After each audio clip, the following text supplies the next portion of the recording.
Sebab banyak yang dipanggil tapi sedikit yang dipilih. Masih ingat khotbah minggu lalu? Ya? Aku review sedikit ya. Gitu. Kenapa minggu lalu aku bicara tentang bagaimana pentingnya kita baca firman Tuhan, bagaimana pentingnya kita mengikuti tuntunan Roh Kudus.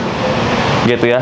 Dan bagaimana sih pentingnya kita melepaskan prinsip, pemikiran, nilai-nilai yang salah dan meletakkan dasar fondasi hidup kita kepada firman Tuhan. Amin. Dan kita penting sekali untuk kita meletakkan Yesus sebagai pusat hidup kita. Masih ingat? Ya. Kita letakkan Yesus sebagai di Alpha dan Omega dalam hidup kita. Gitu ya. Yohanes 15 ayat 16 mengatakan, saudara, bukan kamu yang memilih aku, tetapi akulah yang memilih kamu.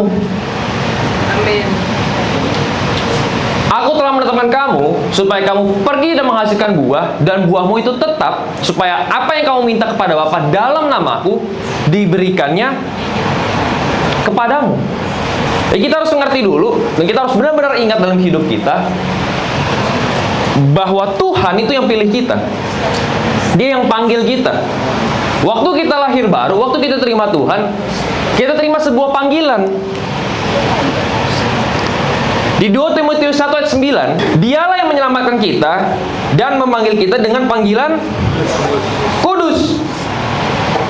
Bukan berdasarkan perbuatan kita, melainkan berdasarkan maksud dan kasih karunia sendiri yang telah dikaruniakan kepada kita dalam Kristus Yesus sebelum permulaan zaman.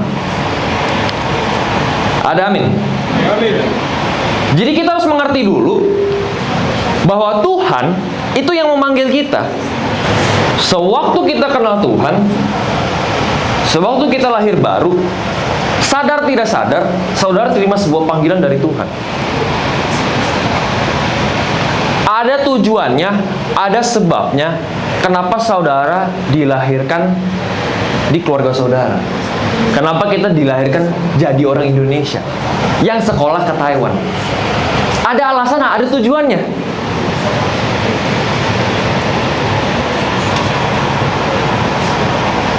Makanya kenapa penting untuk kita baca firman Tuhan? Kenapa penting untuk kita hidup di dalam tuntunan Roh Kudus? Karena penting sekali untuk kita mengerti panggilan kita di dalam Tuhan. Karena banyak yang dipanggil, tapi sedikit yang dipilih. Siapa yang sudah tahu panggilannya di dalam Tuhan? Angkat tangan tinggi-tinggi dong, yang sudah tahu. Siapa yang setengah tahu? Siapa yang tidak tahu? Siapa yang nggak tahu saya dipanggil apa enggak? Itu makin sedikit angkat tangannya. Saudara tahu apa itu panggilan?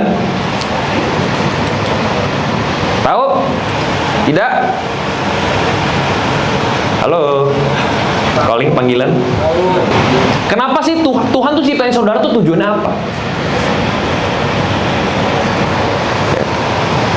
Kenapa Tuhan panggil saudara? Di area apa Tuhan panggil saudara?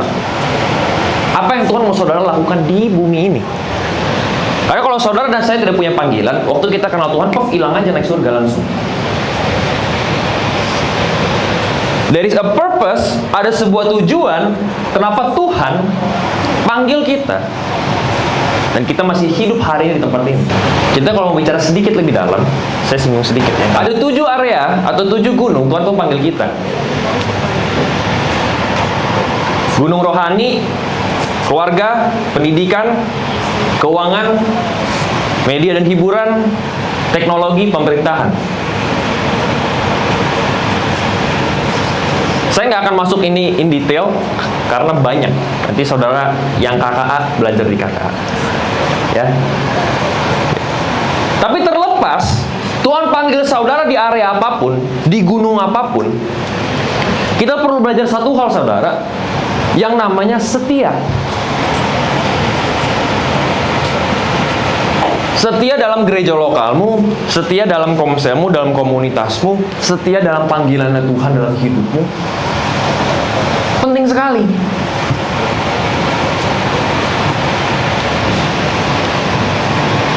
Banyak yang dipanggil, tapi sedikit yang dipilih. Kenapa? Karena tidak mau setia dalam prosesnya Tuhan.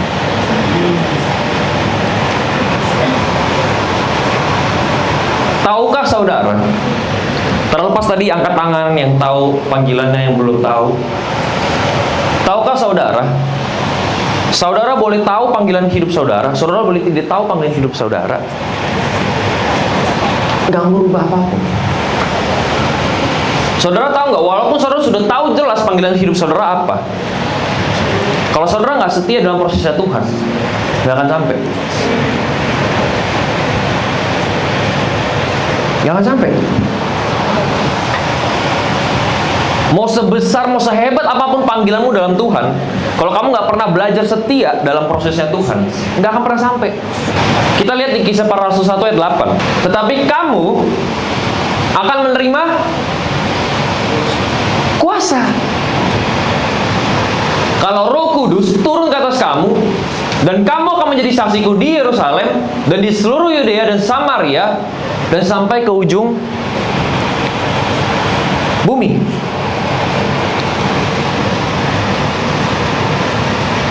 Yesus katakan kepada saudara dan saya, tapi kamu akan menerima kuasa. Kuasanya nih sekarang pertanyaan, kuasa apa sih?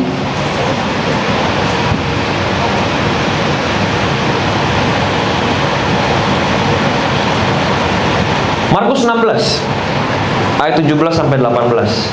Tanda-tanda ini, haleluya,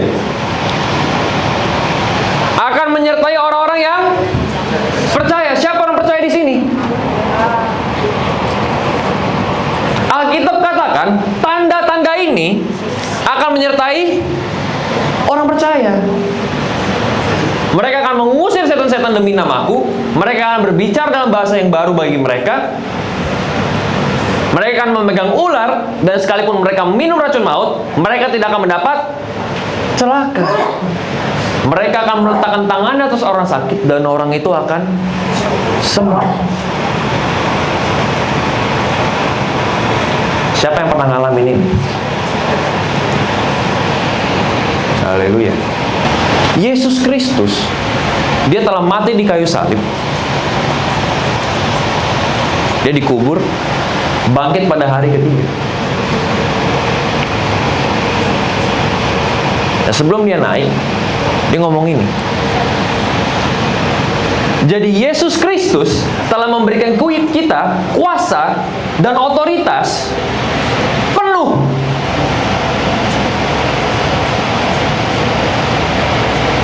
So sekarang tugasnya kita ngapain?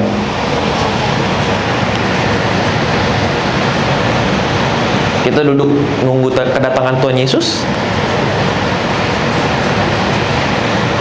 Kita perlu pergi. Siapa yang belum ngalamin firman ini? Gak ada bedanya kapan? Saudara kalau belum ngalamin firman ini, saya kasih saudara kurang banyak pergi. Saudara perlu pergi. Kalau saudara tahu saudara orang percaya, kuasa dan otoritas ini milik saudara dan milik saya. Kuncinya tinggal pergi. Lakukan. Praktekin firman Tuhan. Kalau nggak terjadi gimana? Urusan belakang. Saya cuma tahu firman Tuhan bilang begini. Saya lakukan sampai dia terjadi. Ada amin? Amin. Nah, kita balik tadi di Kisah Para Rasul 1 ayat 8. Kamu akan menerima kuasa kalau Roh Kudus turun ke atas kamu, dan kamu akan menjadi saksiku di Yerusalem, seluruh Yudea dan Samaria sampai ke ujung bumi. Pertanyaannya, saya waktu baca ini, saya nanya saudara, kenapa Yerusalem dulu? Terus baru Yudea dan Samaria, baru ujung bumi. Kenapa nggak langsung aja? Biar cepet. Biar pekerjaannya cepat selesai, Yesus bisa lebih cepat kembali, kita cepat selesai. Kenapa harus ada prosesnya dulu? Yerusalem dulu, Yudea dan Samaria dulu, baru ujung bumi. Apa itu Yerusalem, saudara? Yerusalem itu lingkaran pertamanya saudara. It's yourself, your family, your household. Beberapa minggu lalu, Joda ada mention, gimana caranya saudara mau menangkan keluarga saudara kalau hidupmu nggak pernah berubah, sikapmu nggak pernah berubah sama orang tuamu, karaktermu nggak pernah berubah sama orang tuamu. Saudara nggak bisa kan datang ke orang tua saudara, Pak Mah, tadi gue habis doain orang RE nih, habis layanin orang, gue habis doain orang lu pada jatuh tuh. Jadi Pak Mah, demikianlah firman Tuhan untuk Papa dan Mama. Jangan suruh anakmu ini sabu-sabu dan pelakal-pelakan. Karena anakmu ini tidak suka, demikianlah firman Tuhan untuk Papa dan Mama. Kira-kira Papa Mama saudara setuju? Kalau nggak ditempeleng bolak-balik saudara? Nggak bisa kan? Saudara nggak bisa rubah keluarga saudara dengan bilang, oh tadi gue habis khotbah hari Minggu di depan sini, terus mama saudara suruh pulang, suruh sapu, saudara nggak mau, karena gue tadi habis khotbah di depan.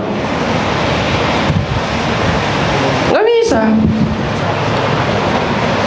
Itu sebabnya, kenapa saudara harus menangin Yerusalemnya dulu?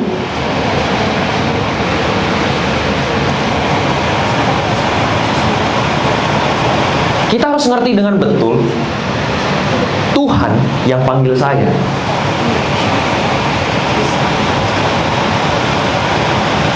Ketika pengertian saya dan kesadaran saya bertumbuh akan betapa besar dan luar biasanya panggilan Tuhan dalam hidup saya, itu pengertian itu harusnya merubah hidup saya,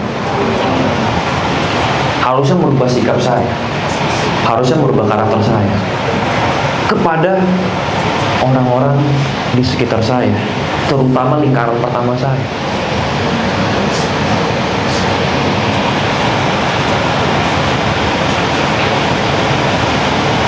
Itu sebabnya saudara, ketika saudara mengenal Tuhan, sangat penting nomor satu, saudara bisa ngampunin diri sendiri dulu. Terima diri sendiri dulu. Siapa yang introvert? Nah kan pelan kan ngangkatnya. Siapa yang ekstrovert? Tuh, cepet ekstrovert mah. Oh langsung introvert kayak saya kayaknya introvert deh. Saudara mau ekstro, saudara mau intro, saudara mau bawel, saudara mau pendiam, saudara harus terima. Ya memang saya begini. Memang saya kadang malas ngobrol sama orang. Saya introvert. Yang ekstrovert harus terima. Ya memang saya bawel. Kadang-kadang harus di stop. Saya harus belajar terima dulu. Memang Tuhan ciptakan saya begini. Tapi saya mau diproses. Saya mau dibentuk. Saya mau dipakai. Kenapa jadi penting saudara? Untuk saudara harus terima diri saudara sendiri dulu. Karena kalau saudara nggak bisa terima bagaimana Tuhan desain saudara, saudara nggak akan pernah ketemu namanya panggilan dalam hidup. Karena engkau akan terus berusaha jadi orang lain.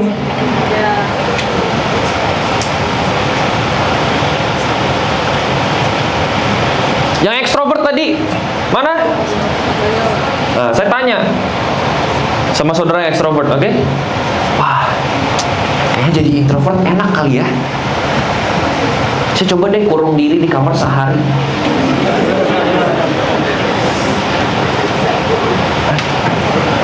Saya duduk di kamar, pelangap-pelangap, saya ngapain ya? Ganti jam, 5 menit, 10 menit, 15 menit. Udah, gila sendiri sudah. Iya kan? Iya. Haleluya. Iya. Yang introvert coba.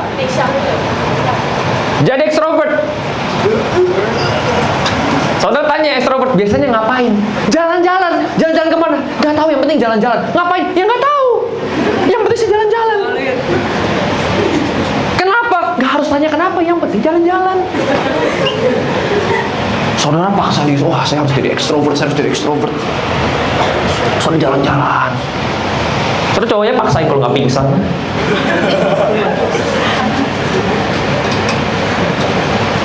Saudara itu dibentuk sama Tuhan, diciptakan sama Tuhan sedemikian rupa, ada tujuannya.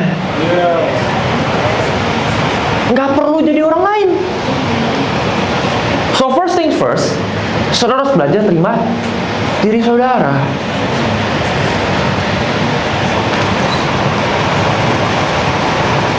Nah, saudara harus ngapain? Saudara harus belajar menerima, mengampuni Yerusalem yang saudara dulu.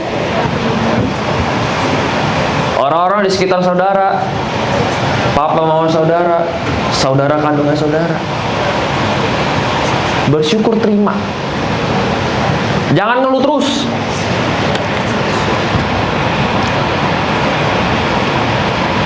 Papa saya begini, mama saya begini, cece saya gini, koko saya gini, dede saya gini. Susah Tuhan. Percayalah, kalau saudara nggak pernah belajar terima mereka, susah sekali saudara mau kenal panggilan Tuhan dalam hidup saudara. Karena balik lagi, there is a reason, ada sebuah alasan, ada sebuah tujuan kenapa saudara dilahirkan, diletakkan dalam sebuah keluarga itu. Selalu ada alasannya saudara.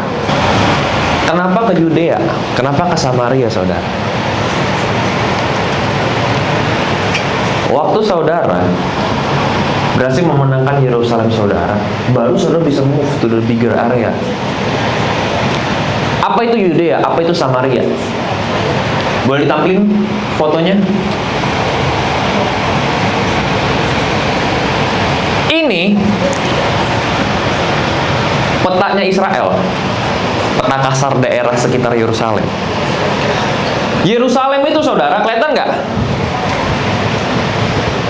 Yerusalem itu ada di dalam tengah situ.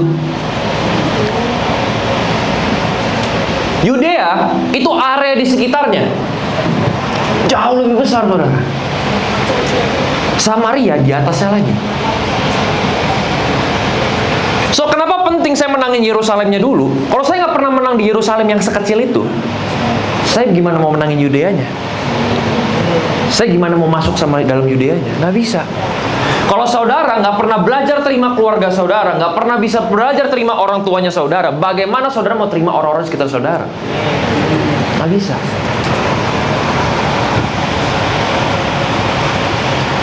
Karena saya sudah belajar terima keluarga saya, orang tua saya, saudara-saudari saya,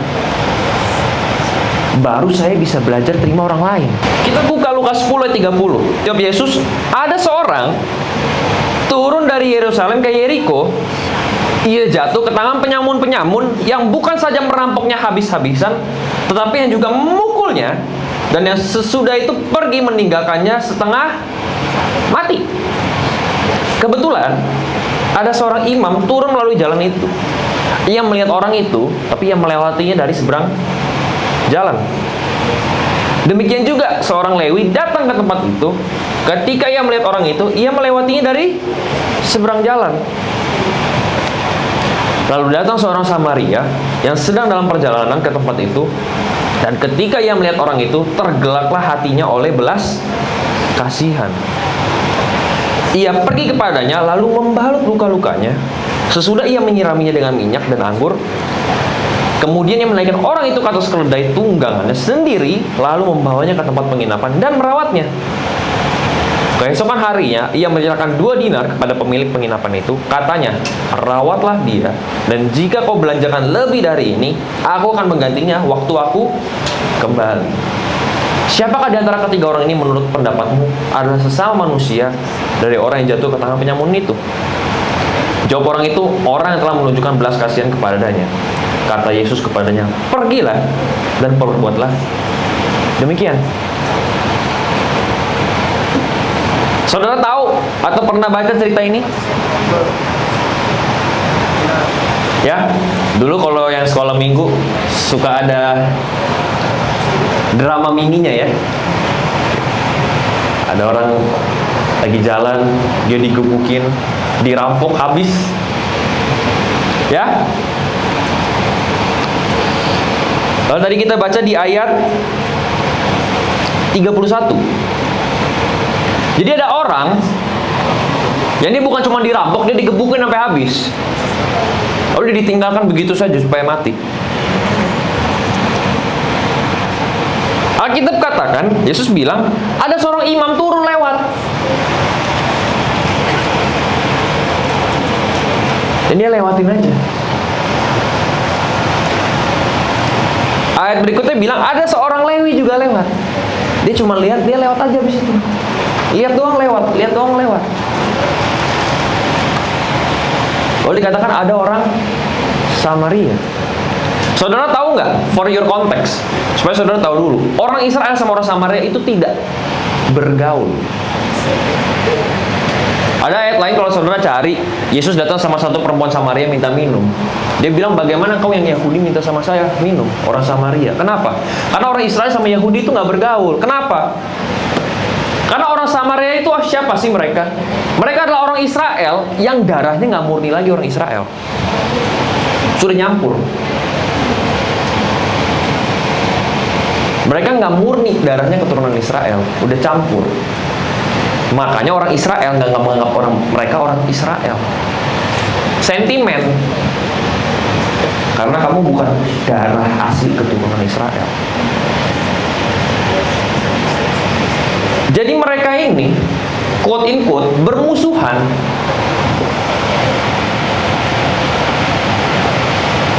Nah, sebelum cerita ini di atasnya, orang ini tanya sama Yesus, perintah apa? Yesus bilang, kasihlah Tuhan Allahmu, kasihlah semua manusia. Dia tanya, kasih sesama manusia itu gimana? Yesus kasih perumpamaan ini. Itu yang digebukin orang Israel, saudara. Yang dirampok tuh orang Israel, orang Yahudi. Imam lewat. Imamnya orang mana? Orang Israel, orang Yahudi. Orang Lewi lewat. Saudara tahu suku Lewinya? Suku Lewi itu orang-orang yang punya hak dan dipilih sama Tuhan untuk ngurusin bait suci. Jadi dua orang dengan darah yang sama, dengan tanggung jawab untuk beribadah sama Tuhan, tapi lihat orang digebukin, dia lewat aja, bodoh amat. Lalu lewatlah orang Samaria ini yang sentimen tadi dan tidak bergaul dan bermusuhan ini. Dia lihat orang ini digebukin, apa yang dilakukan? Dia balut lukanya, dia rawat, dia angkut pakai keledainya sendiri, dibawa ke penginapan, disuruh jagain, dan dia bayar itu semua. Berapa banyak dari kita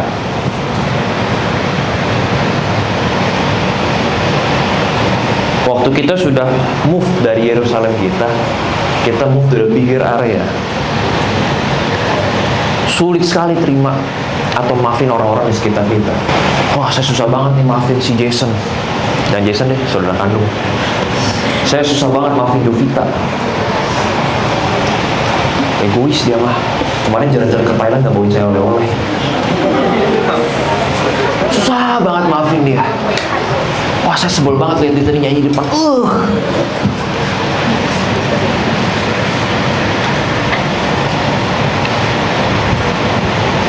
Berapa banyak dari kita susah terima orang di sekitar kita, sulit mengasihi mereka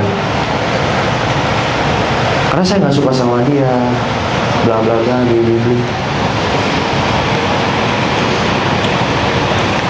Saudara tau nggak sih, when I read this verse, ketika saya baca perumpamaan ini, saudara, apa yang saya ketemukan? Sering sekali kita sebagai orang Kristen yang sudah mengenal kebenaran, sikap kita terhadap orang-orang di sekitar kita nggak beda dengan imam dan orang Lewi itu. Karena kita ngerasa gue benar, gue tahu yang benar apa, dia nggak tahu. Oftentimes kita tuh jadi self-righteous. Kita dibenarkan karena Yesus Kristus. Tapi sering sekali kita sebagai manusianya, kita nganggap gue bener kan, gue hebat. Dan kita lupa kita dibenarkan karena Yesus Kristus. Dan kebenaran yang kita terima dengan cuma-cuma itu kita pakai buat judge orang lain. Dia nggak inget gua nih, dia cuek nih sama gua, dia nggak peduli, dia mah jahat sama gua, dan lain-lain. Saudara tahu, talking about this self-righteous feeling, thinking, whatever you call it, I've been there. Saya sempat di fase itu, saudara. Saya tumbuh dari keluarga yang latar belakangnya Kristen, dari kecil pergi ke gereja, cerita Alkitab dari A sampai Z, saudara sebutin saya tahu. Tapi saya nggak sadar, saya jadi orang yang tinggi hati. Saya susah sekali terima kelemahan orang di sekitar saya. Setiap kali saya lihat kelemahan orang di sekitar saya, respon pertama saya langsung hakimin.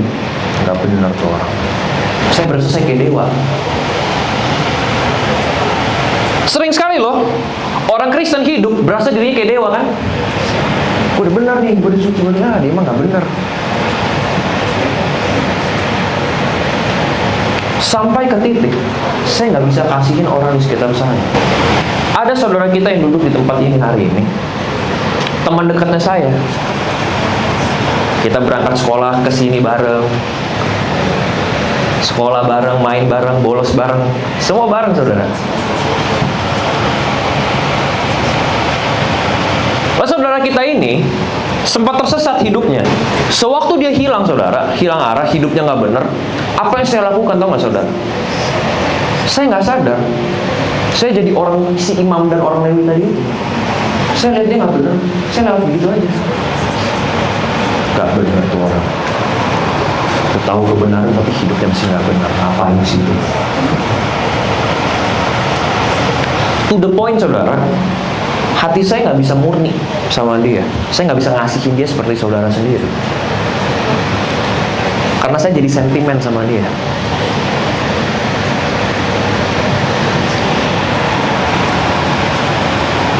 Kalau saya mau reach out ke dia supaya dia balik ke jalan yang benar. Kalau saya mau reach out orang-orang di sekitar saya untuk kembali ke jalan yang benar. Bagaimana caranya saya bisa bawa mereka kembali kepada Tuhan kalau saya nggak pernah mengasihi mereka sebagaimana Yesus mengasihi saya? Yesus mengasihi saya cuma-cuma, saya kasih ke orang ada harganya. Lo harus hidup benar dulu baru gue kasihin. Pertanyaannya, bagaimana mereka bisa kenal Tuhan? Kalau saya seorang pendosa yang terima kasih Yesus dengan cuma-cuma, saya nggak pernah bisa kasih itu ke orang lain dengan cuma-cuma. Orang lain nggak pernah bisa rasakan kasihnya Tuhan dalam hidup saya. Gimana cara dia balik? Bagaimana caranya saudara akan memenangkan Yudea dan Samaria saudara kalau saudara nggak pernah belajar maafin dan terima mereka?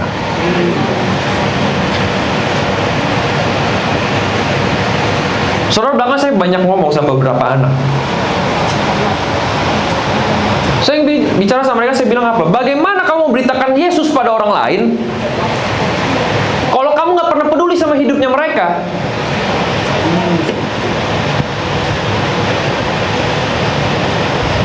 Saudara tahu nggak kenapa saudara nginjil mental terus? Karena nggak ada kasih di dalam penginjilan saudara. Orang nggak bisa rasakan kasihnya Tuhan dalam hidupmu. Kalau saya nggak pernah tunjukin sama orang lain betapa saya peduli dan mengasihi hidup mereka, saya cuma datang sama mereka, shalom, saya pendeta, saya berbicara kepada kamu demikian firman Tuhan, kamu harus bertobat. Bertobat nggak itu orang? Enggak. Saudara pikir dengan kepintaran dan pengetahuan saudara yang banyak akan firman Tuhan, saudara bisa nginjilin orang dan orang itu pasti bertobat? Enggak. Apa yang bikin orang itu bertobat dan berbalik sama Tuhan, saudara? Ketika dia bisa rasakan kasihnya Tuhan melalui hidup saudara dan hidup saya.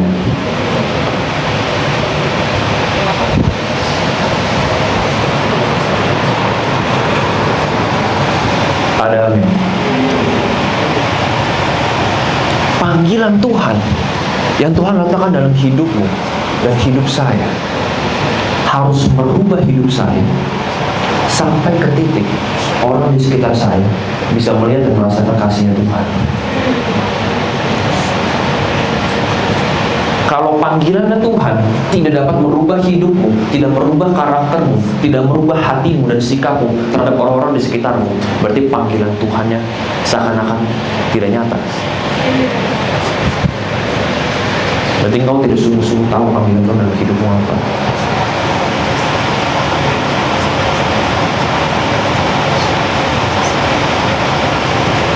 Adam.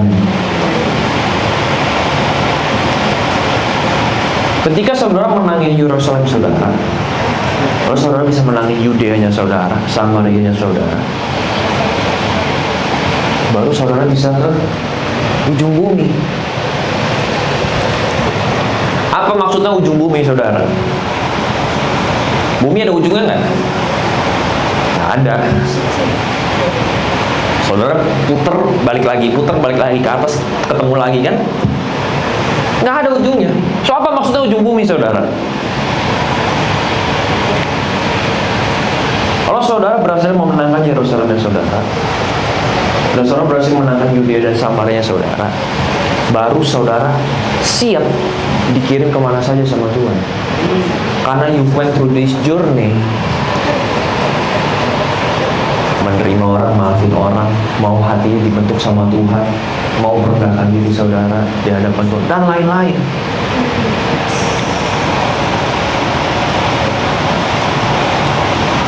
So simply saying,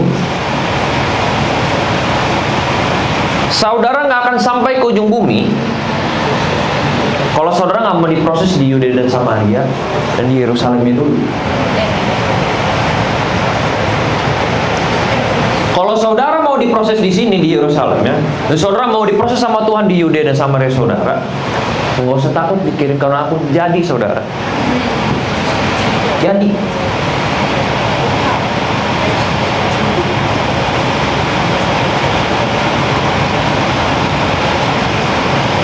Kalau saudara mau mengerti panggilan hidup saudara dalam Tuhan, saya hari ini ajarin tips and triknya. Yang saudara perlu punya, karakter yang saudara perlu punya, itu karakter seorang murid.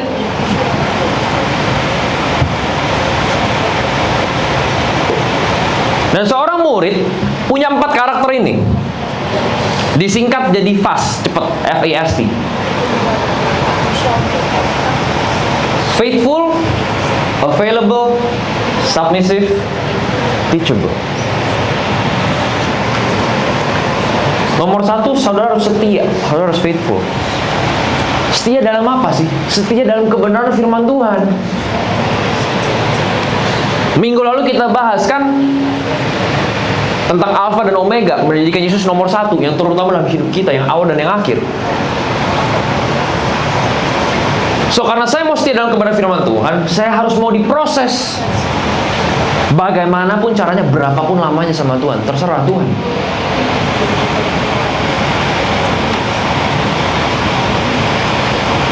Saya harus taruh dia sebagai yang terutama dalam hidup saya.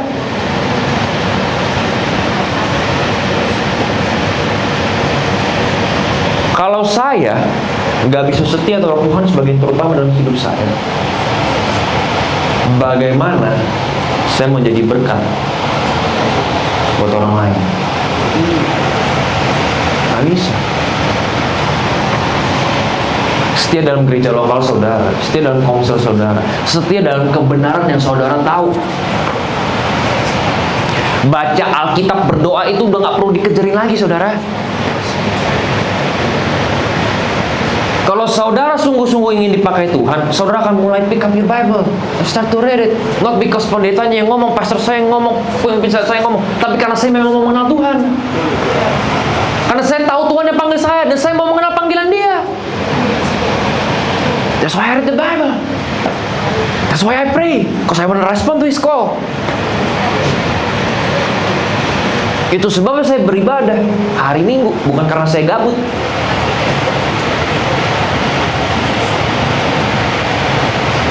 Saya datang hari Minggu, saya sediakan diri saya untuk Tuhan. Because I know He called me. I wanna stay faithful in the truth. Itu sebabnya saya hari Minggu saya datang ke sini. Bisa nggak sih hari Minggu saya pakai buat jalan-jalan shopping? Saya pakai buat kerja? Bisa. But why I choose to come here dan dengerin firman Tuhan? Karena saya mau tahu panggilan Tuhan dalam hidup saya apa. Saya mau berperkara sama Tuhan.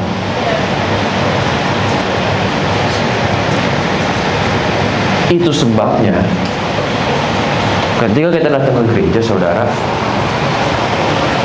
kita nggak cuma orang-orang gabut yang berkumpul, bukan? Yang cari keringat buat loncat-loncat biar sehat, terus itu pulang. No, there is a purpose kenapa kita kesini. Dan kalau kita nggak punya pengertian, saudara, kita akan hidup jadi orang Kristen yang biasa-biasa saja. Kenapa? Karena saya nggak ngerti panggilan saya apa sama Tuhan. So, kalau saya mengerti panggilan Tuhan dalam hidup saya nggak akan sembarangan. I will set the right priorities in my life. Saya taruh Tuhan sebagai nomor 1.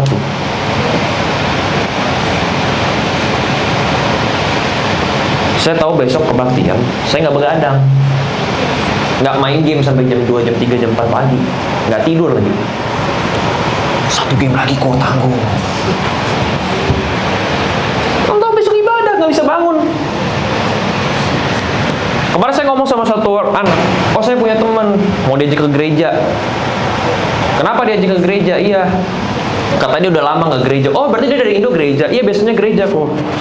Oke. Terus selama di Taiwan dia nggak gereja? Enggak. Tapi katanya mau balik gereja lagi sih. Kenapa dia mau balik gereja? Soalnya kata udah lama nggak gereja. Tapi dia sungkan sama bosnya. Jadi dia hari Minggu dia harus kerja. Saya bilang sama dia, ada orang lucu ya, bisa sungkan sama bosnya dan pilih hari Minggu untuk kerja, tapi nggak pernah kepikiran sungkan sama Tuhan.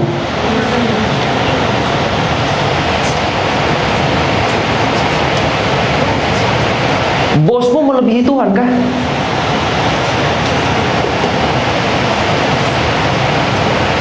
Tapi sometimes kita orang Kristen, kita sering kebalik prioritasnya. Kita nggak setia sama kebenaran kita, terima. Karena panggilannya jadi nggak nyata dalam hidupmu. Makanya dengan gampang kamu switch begitu aja. Di satu sisi saya bilang lucu, di satu sisi saya bilang apa? Kasihan. Dia nggak ngerti prioritasnya kembali. Dia nggak ngerti, dia nggak setia dalam kebenaran yang dia tahu. Adanya. Itu sebabnya saudara, kita ibadah on time. Kita mau setia. Kita nih tinggal di Taipei, bukan di Jakarta. Jakarta macet iya. Saudara kalau ke gereja macet, saya masih bisa mengerti. Saudara di Taipei telat, jangan bilang macet sama saya. Macet di depan gang itu. Depan gang saya mau ke pintu keluar. Nah. Kamu di mana? Saya udah OTW. OTW mana? OTW kamar mandi kok. Saya dulu pernah tegur satu orang, OTW, kamu ngerti OTW nggak sih? On the way, di atas jalan. Kalau kamu masih kakinya di atas kosan, itu bukan jalan, itu kosan. Masih in the cost, bukan on the way. Perbaikin katamu. Jangan OTW sama saya kalau kamu belum di jalan. Saya kamu pijakan kaki di aspal, foto, nah itu on the way. Masih di kosan jangan bilang on the way. Orang Indonesia banyak kan bilang on the way, on the way. Weh bro, lu di mana ya? Gue OTW bro, macet. Dia masih nongkrong di kamar main HP. Gak bisa gitu orang Indo. Ketika kita mengerti kebenaran firman Tuhannya, ketika kita mengerti panggilan Tuhan dalam hidup saya harus mau berubah, bukan? Perilaku saya harus mau berubah, bukan? Kebiasaan saya harus mau berubah, bukan? Kalau saya nggak berubah, bagaimana Tuhan mau pakai hidup saya ke ujung bumi? Nggak bisa. Ada amin. Maka dari itu saya harus menyediakan diri saya, make myself available. Makanya saya harus bersedia, Tuhan mau pakai saya di setiap area saya. Ada area yang saya nggak bisa benerin, saya minta tolong Tuhan benerin. Tuhan bicara, Tuhan kasih tahu kebenarannya, orang lain kasih tahu saya kebenaran, saya mau berubah.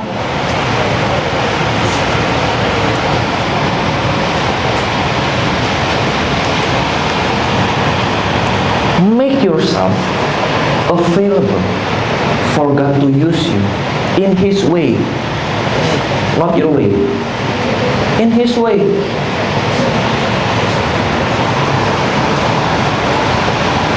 Kalau saudara nggak menyediakan diri saudara untuk dipakai dan diproses Tuhan, kalau saudara pengen terusnya ngatur Tuhan, saya maunya begini, saya maunya begitu, ya nggak nyampe saudara,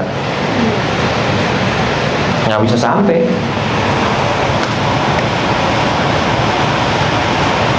Submissive, penting sekali kita menundukkan diri kita kepada kebenaran firman Tuhan. Penting sekali saya menundukkan diri saya kepada ketuhanan Yesus Kristus.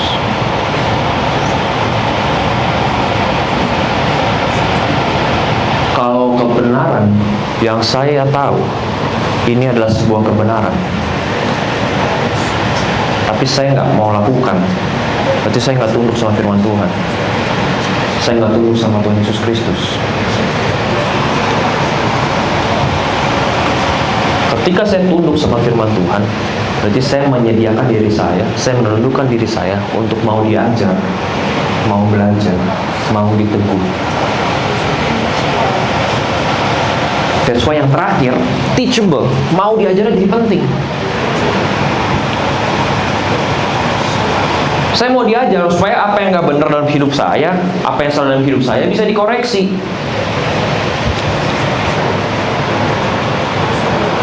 Karakternya saya, hati saya mau dikoreksi.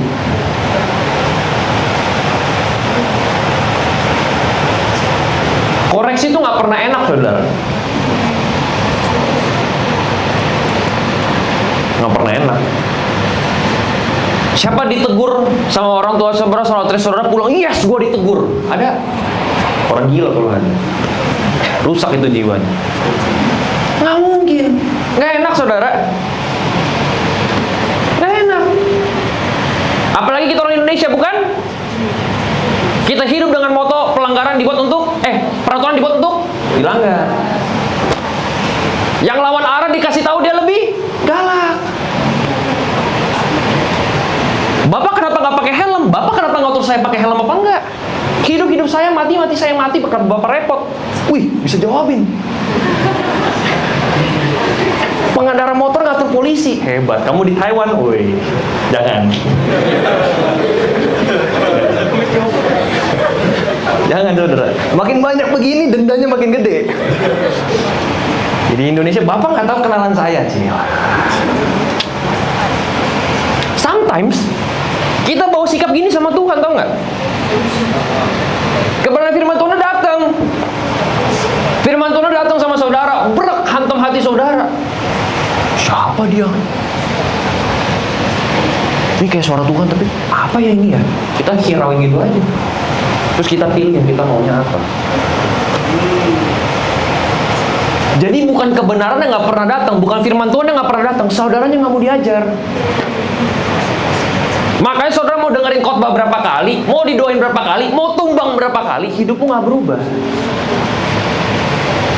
Karena saudara nggak mau diajar. Saudara tahu ceritanya Yusuf? Hari ini saya mau bahas si Ucup. Kita bedah kisahnya Yusuf. Kita buka di Kejadian 37 ayat 1. Adapun Yakub, ia diam di negeri penumpangan ayahnya, yakni di tanah Kanaan. Inilah riwayat keturunan Yakub. Yusuf tatkala berumur 17 tahun, jadi masih muda, biasa mengembalakan kambing domba bersama-sama dengan saudara-saudaranya, anak-anak Bilha dan Zilpa, kedua istri ayahnya. Dan Yusuf menyampaikan kepada ayahnya kabar tentang kejahatan saudara-saudaranya. Israel atau Yakub bapaknya lebih mengasihi Yusuf dari semua anaknya yang lain, sebab Yusuf itulah anaknya yang lahir pada masa tuanya, dan ia menyuruh membuat jubah yang maha indah bagi dia. Setelah dilihat oleh saudara-saudaranya bahwa ayahnya lebih mengasihi Yusuf dari semua saudaranya, maka bencilah mereka itu kepadanya dan tidak mau menyapanya dengan ramah. Pada satu kali, bermimpilah Yusuf. Lalu mimpinya itu diceritakannya kepada saudara-saudaranya. Sebab itu, mereka lebih benci lagi kepadanya. Karena katanya kepada mereka, coba dengarkan mimpi yang kumimpikan ini. Tampak kita sedang di ladang mengikat berkas-berkas gandum, lalu bangkitlah berkasku dan tegak berdiri. Kemudian datanglah berkas-berkas kamu sekalian mengelilingi dan sujud menyembah kepada berkasku itu. Lalu saudara-saudaranya berkata kepadanya, apakah engkau ingin menjadi raja atas kami? Apakah engkau ingin berkuasa atas kami? Jadi makin bencilah mereka kepadanya karena mimpinya dan karena perkataannya itu. Lalu ia memikirkan pula mimpi yang lain yang diceritakannya kepada saudara-saudaranya. Katanya, aku bermimpi pula tampak matahari, bulan, dan 11 bintang sujud menyembah kepadaku. Setelah hal ini diceritakannya kepada ayah dan saudara-saudaranya, maka ia ditegur oleh ayahnya. Mimpi apa mimpimu itu? Masakan aku dan ibumu serta saudara-saudaramu sujud menyembah kepadamu sampai ke tanah? Maka iri hatilah saudara-saudaranya kepadanya, tetapi ayahnya menyimpan hal itu di dalam hatinya. Kita barusan baca Yusuf ini dapat mimpi. Dia dapat panggilan dari Tuhan bahwa dia akan jadi raja. The problem with Yusuf, dia masih muda. Alkitab katakan masih 17 tahun. Masih bodoh, tidak berhikmat. Dan kita lihat Yusuf itu disayang banget sama bapaknya. Karena ini anak yang lahir waktu bapaknya tua. Karena dia disayang sama bapaknya lebih daripada saudara-saudaranya, saudara benci sama dia. Ini kalau saudara baca lucu. Jadi saudara bayangin, Yusuf udah dibenci sama saudara-saudaranya karena dia lebih disayang sama bapaknya.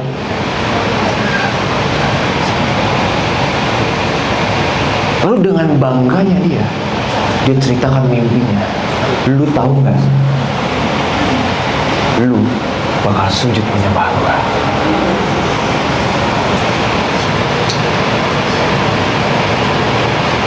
Alkitab katakan, maka makin bencilah saudaranya sama dia.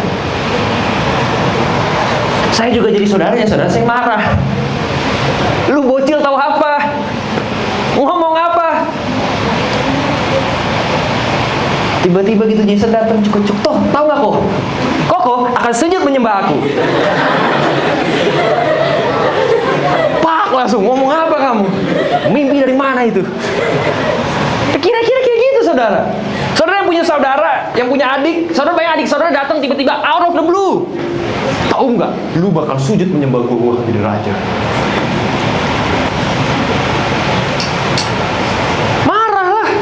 Ini mungkin kalau diaplikasikan ke hidup sekarang, Papa tahu nggak Pak? Aku akan jadi pendeta yang luar biasa, kata pastor itu. Ma tahu nggak Ma? Aku jadi hamba Tuhan yang hebat, dipakai ke bangsa-bangsa. Mama bilang apa? Iya oke, bagus, cuci piring dulu sana. Bantuin Mama dulu tuh buang sampah. Tetap balik lagi. Nah Yusuf ini terima panggilan dari Tuhan yang begitu hebat, tapi dia belum berhikmat, masih bodoh makanya. Dia belum berhikmat.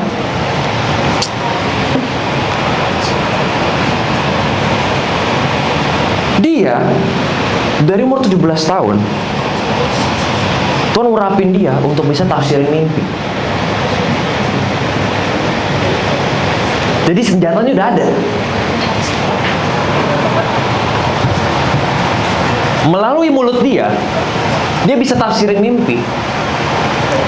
Tapi ketika dia belum diproses, dia tidak berhikmat, dia masih bodoh. Penafsirannya dia ini bikin masalah buat hidupnya dia. Mulutnya dia, senjatanya dia, kelemahannya dia juga di situ. Dan sih mengerti, mengetahui panggilan hidupmu dan kasih tahu ke semua orang tidak merubah hidupmu, tidak merubah proses yang kamu harus lewatin sama Tuhan.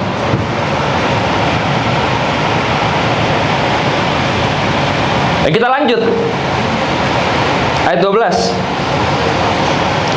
Pada satu kali, pergilah saudara-saudaranya mengembalakan kambing domba ayahnya dekat Sikem. Lalu Israel berkata kepada Yusuf, bukankah saudara-saudaramu mengembalakan kambing domba dekat Sikem? Marilah engkau kusuruh kepada mereka. Saud Yusuf, iya bapak. Kata Israel kepadanya, pergilah. Engkau melihat apakah baik keadaan saudara-saudaramu dan keadaan kambing domba, dan bawalah kabar tentang itu kepadaku. Lalu Yakub menyuruh dia dari lembah Hebron, dan Yusuf pun sampailah ke Sikem. Ketika Yusuf berjalan ke sana, kemari di padang, bertemu ia dengan seorang laki-laki yang bertanya kepadanya, apakah yang kau cari? Sautnya, aku mencari saudara-saudaraku. Tolonglah katakan kepadaku, di mana mereka mengembalakan kambing domba. Lalu kata orang itu, mereka telah berangkat dari sini, sebab telah ku dengar mereka berkata, marilah kita pergi ke Dotan. Maka Yusuf menyusul saudara-saudaranya itu, dan didapatinya mereka di Dotan. Dari jauh, ia telah kelihatan kepada mereka. Tetapi sebelum ia dekat kepada mereka, mereka telah bermufakat mencari daya upaya untuk membunuhnya. Kata seorang kepada yang lain, lihat, tukang mimpi kita itu datang. Sekarang marilah kita bunuh dia, kita lemparkan ke dalam salah satu sumur ini, lalu kita katakan seekor binatang buas telah menerkamnya. Dan kita akan lihat nanti bagaimana jadinya mimpinya itu. Saking bencinya saudara-saudaranya sama Yusuf, they plot, mereka rencanain mau bunuh Yusuf. Udah bunuh aja nih orang. Lihatin tuh mimpinya jadi apa.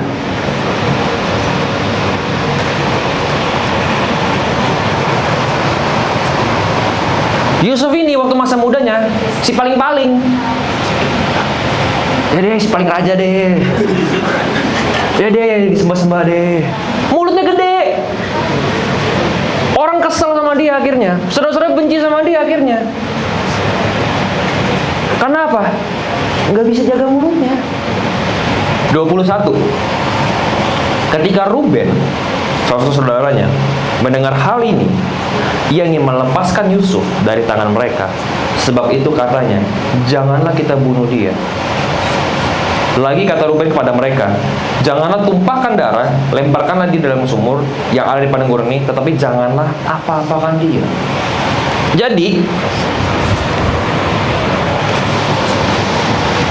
saudara-saudaranya udah plot mau bunuh dia. Lalu Ruben datang. Ruben ini siapa, saudara? Kakak paling tuanya, anak sulungnya.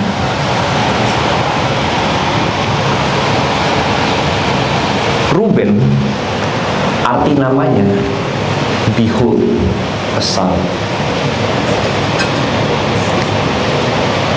Behold a son. Anak sulung datang untuk selamatin Yusuf. Amelia, ada anak sulung yang datang untuk selamatkan saudara dan saya. So Ruben ini datang, dan dari antara semua saudaranya, semua udah plot berbunuh. Ruben bilang jangan bunuh dia, jangan dia apa-apain, karena dia darah daging kita. 22 ditulis, kata Ruben kepada mereka, janganlah tumpahkan darah, lemparkanlah dia dalam sumur yang ada pada gurun ini, tapi jangan apa-apakan dia. Maksudnya hendak melepaskan Yusuf dari tangan mereka dan membawanya kembali kepada ayahnya. Baru saja, kita lanjut ya. Baru saja Yusuf sampai pada saudara-saudaranya, mereka pun menanggalkan jubah Yusuf, jubah maha indah yang dipakainya itu, dan mereka membawa dia dan melemparkan dia ke dalam sumur. Sumur itu kosong, tidak berair.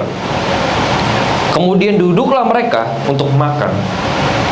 Ketika mereka mengangkat muka, kelihatanlah pada mereka suatu kafilah orang Ismail datang dari Gilead dengan untanya yang membawa damar, balsam, dan damar ladan dalam perjalanannya mengangkut barang-barang itu ke Mesir. Lalu kata Yehuda kepada saudara-saudara itu, apakah untungnya kalau kita membunuh adik itu dan menyembunyikan darahnya? Marilah kita jual dia pada orang Ismail ini, tapi janganlah kita apa-apakan dia, karena ia saudara kita, darah daging kita.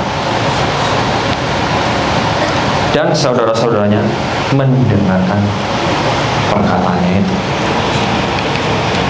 So once again, Tuhan pakai saudaranya, Yehuda, untuk selamatkan Yusuf. Melalui Yehuda, Yusuf dijual ke Mesir, nggak jadi dibunuh.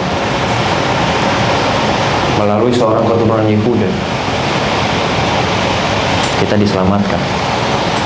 Ketika ada saudara-saudara Midian lewat, Yusuf diangkat ke atas dari dalam sumur itu, kemudian dijual kepada orang Ismail itu dengan harga 20 shikal perak. Lalu Yusuf dibawa mereka ke Mesir. Ketika Ruben kembali ke sumur itu, ternyata Yusuf tidak ada lagi di dalamnya. Lalu dikoyakanlah bajunya, kembali kepada saudara-saudara, katanya, anak itu tidak ada lagi, kemanakah aku ini? Kemudian mereka mengambil jubah Yusuf, menyembelih seekor kambing, lalu mencelupkan jubah itu ke dalam darahnya. Jubah maha indah itu mereka suruh antarkan kepada ayah mereka dengan pesan, ini kami dapati, silakanlah bapak periksa apakah jubah ini milik anak bapak atau tidak. Ketika Yakub memeriksa jubah itu, ia berkata, ini jubah anakku. Binatang buas telah memakannya, tentulah Yusuf telah diterkam. Dan Yakub mengoyakkan jubahnya, lalu mengenakan pakaian kabung pada pinggangnya, dan berkabunglah ia berhari-hari lamanya karena anaknya itu. Sekalian anak laki-laki dan perempuan berusaha menghiburkan dia, tapi ia menolak dihiburkan, serta katanya, tidak, aku akan berkabung sampai aku turun mendapatkan anakku ke dalam dunia orang mati. Demikianlah Yusuf ditangisi oleh ayahnya. Adapun Yusuf, ia dijual oleh orang Midian itu ke Mesir kepada Potifar, seorang pegawai istana Firaun, kepala pengawal raja. So here kita lihat Yusuf akhirnya dijual, dibeli sama Potifar di Mesir. Lalu kita lihat apa yang terjadi sama Yusuf. Kita loncat ke Kejadian 39. Adapun Yusuf telah dibawa ke Mesir, dan Potifar seorang Mesir, pegawai istana Firaun, kepala pengawal raja, membeli dia dari tangan orang Ismail yang telah membawa dia ke situ. Tetapi Tuhan menyertai Yusuf sehingga ia menjadi seorang yang selalu berhasil dalam pekerjaannya. Maka tinggallah ia di rumah tuannya orang Mesir itu. Setelah dilihat oleh tuannya bahwa Yusuf disertai Tuhan dan bahwa Tuhan membuat berhasil segala sesuatu yang dikerjakannya, maka Yusuf mendapat kasih tuannya dan ia boleh melayani dia. Kepada Yusuf diberikannya kuasa atas rumahnya dan segala miliknya diserahkannya pada kekuasaan Yusuf. Jadi Yusuf ini walaupun dia dijual sebagai budak dan dia dibeli sebagai budak sama Potifar, tapi dia hidupnya benar. Tuhan mengurapi hidup dia sampai ke titik Potifar sadar, ini orang kalau kerja benar, karena Tuhan ada atas orang ini.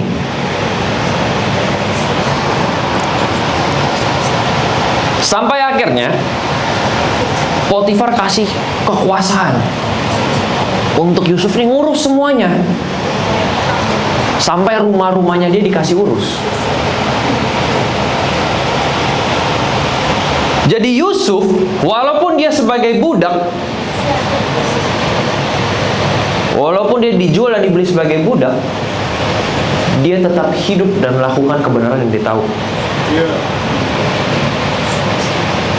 Dia tetap hidup benar. Kalau ini orang nggak bisa dipercaya, saudara, bagaimana Potifar bisa percayakan rumahnya sama dia? Nggak mungkin. Kalau ini orang nggak setia, bagaimana Potifar bisa percayakan? Nggak mungkin.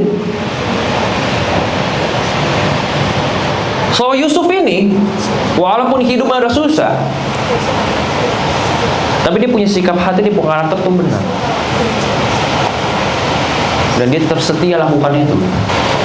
Sejak ia memberikan kuasa dalam rumahnya atas segala milik pada Yusuf, Tuhan memberkati rumah orang Mesir itu karena Yusuf jadi sumber berkat. Sehingga berkat Tuhan ada atas segala miliknya, baik di rumah maupun yang di ladang. Segala miliknya diserahkan kepada kekuasaan Yusuf, dan dengan bantuan Yusuf, ia tidak usah lagi mengatur apapun selain dari makanan sendiri. Wow.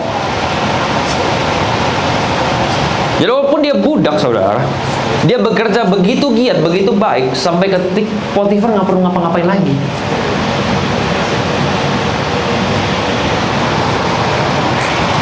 Adapun Yusuf itu manis sikapnya dan elok parasnya. Selang beberapa waktu, istri tuannya memandang Yusuf dengan berahi. Lalu katanya, marilah tidur denganku. Tapi Yusuf menolak dan berkata kepada istri tuannya itu, dengan bantuanku tuanku itu tidak lagi mengatur apa yang di rumah ini, dan ia telah menyerahkan segala miliknya pada kekuasaanku. Bahkan di rumah ini ia tidak lebih besar kuasa daripadaku, dan tiada yang tidak diserahkan kepadaku selain daripada engkau, sebab engkau istrinya. Bagaimanakah mungkin aku melakukan kejahatan yang besar ini dan berbuat dosa terhadap Allah? Jadi Yusuf ini, dia sadar, dia sama Potifar udah gak ada bedanya. Yang Potifar kerjakan, saya juga bisa kerjakan, saya bisa lakukan. Tapi Yusuf dengan jelas, dia tahu sampai batas mana wilayah saya. Dia bilang semuanya saya bisa atur, yang Potifar suruh saya atur, saya atur. Yang dia saya bisa kerjakan, saya kerjakan. Yang semua dia punya, saya punya. Cuman kamu yang bukan punya saya, Yusuf bilang. Terus bagaimana mungkin kamu suruh saya tidur sama kamu? Nah, saya berdosa sama Tuhanku, sama Tuhanku. Jadi tahu dari mana Yusuf hidupnya benar? Oh, ini hidupnya nggak benar. Ayo. Orang saya digoda kok. Dianya genit, kedip-kedipin mata. Jadi saya jatuh hati. Saudara hidup saudara kalau berprinsip dan saudara tahu kebenaran firman Tuhan, saudara nggak akan jadi anak muda yang gampang jatuh hati.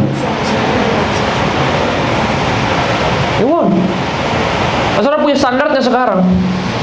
Saya tahu panggilan Tuhan dalam hidup saya nggak pacaran, saya nggak akan nikah sama orang sembarangan.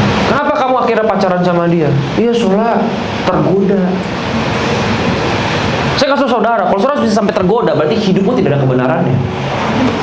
Dalam hidupmu tidak ada kebenarannya. Ikan itu dipancing, kalau dia nggak lapar, dia nggak makan umpannya.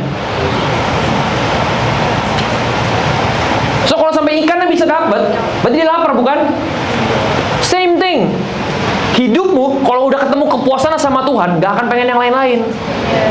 Kalau masih pengen yang lain-lain, berarti hidupmu gak ketemu kepuasan sama Tuhannya apa. Makanya kayak yang lain-lain. Yusuf dengan sadar hidupnya sudah dibawa sama Tuhan begitu luar biasa, tapi dia tahu batasnya sampai mana.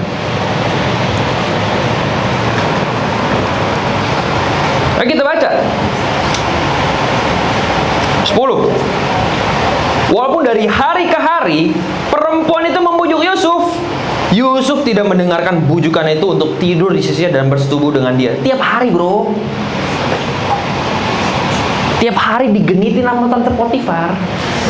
Ucup, bobo yuk. Tiap hari, hari ke hari loh. Hari ke hari. Saudara lihat nggak? Orang kalau hidupnya mengerti kebenaran Tuhan, ngerti panggilan Tuhan dalam hidup dia, dan dia setia sama firman Tuhan, mau digoda berhari-hari pun nggak goyang. Tante Potifar udah goyang, dia nggak goyang. Nggak bisa goyang. Fondasinya ada apa? Firman Tuhan. So kalau hidupmu gampang bergoyang, cek fondasinya benar nggak? Yusuf digoda berhari-hari, nggak goyah, saudara. Cuekin aja. Dia tahu tuh bukan nggak benar, bukan kebenaran. Cuek aja.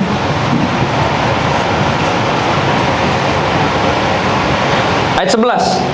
Pada satu hari, masuklah Yusuf ke dalam rumah itu untuk melakukan pekerjaannya. Sedang dari sisi rumah itu, seorang pun tidak ada di rumah. Lalu perempuan itu memegang baju Yusuf sambil berkata, marilah tidur dengan aku. Tetapi Yusuf meninggalkan baju itu di tangan perempuan itu dan lari. Lari. Udah disentuh, bro. Tadi tante Potifar cuma goyang. Sekarang disentuh. Tadi tante Potifar cuma goyang-goyang, dia Yusuf ngapain? Cuek aja. Tetap kerja aja, dia mau goyang-goyang biarin. Cuek aja. Lagi tante Potifar mulai berani kan? Dipegang. Yusuf ngapain? Lari. Yusuf nggak? Dalam nama Yesus. Dalam nama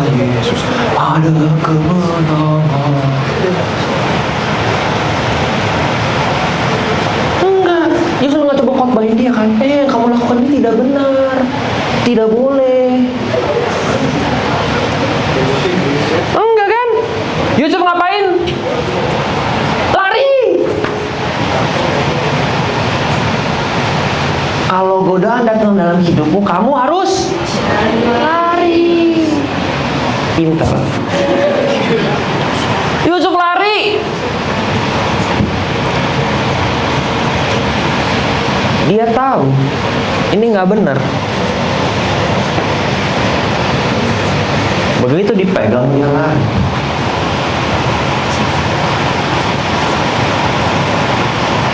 Lari. Dia nggak coba lawan.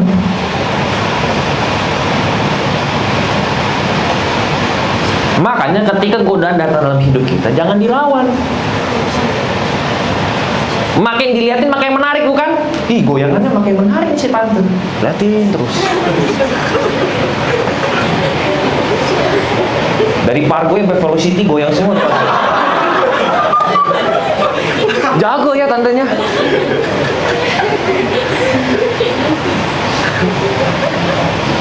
Dia mau goyang, Yusuf cuekin. Dipegang, Yusuf lari. Yang laki-laki, kalau ada yang menggoda, ada yang menggenit-genitin kamu lari. Ngambil ini dari Tuhan bukannya?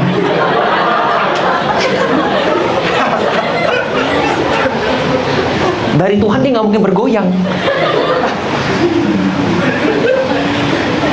Ada amin yang laki-laki? Haleluya. Nggak goyang. Yusuf nggak pernah perhatian, cuek aja dia kerja terus, lakukan apa yang disuruh lakukan. Begitu di situ dia lari.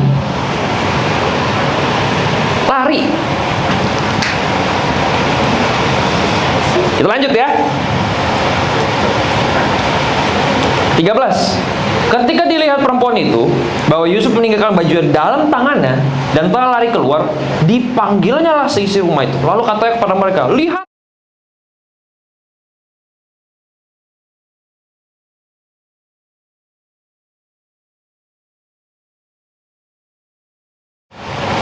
Juga ditaruhnya baju Yusuf itu di sisinya sampai tuan rumah pulang. Perkataan itu jugalah yang diceritakan perempuan itu kepada Potifar. Katanya, hamba orang Ibrani yang kau bawa kemari itu datang kepadaku untuk mempermainkan aku. Tetapi ketika aku berteriak sekeras-kerasnya, ditinggalkannya lah bajunya padaku, lalu ia lari keluar. Baru saja didengar oleh tuannya perkataan yang diceritakan istrinya kepadanya, begini-begitulah aku diperlakukan oleh hambamu itu, maka bangkitlah amarahnya. Lalu Yusuf ditangkap oleh tuannya dan dimasukkan ke dalam penjara, tempat tahanan-tahanan raja dikurung. Demikianlah Yusuf dipenjarakan di sana. Jadi Yusuf udah digoda tadi, dipegang, dilari, difitnah.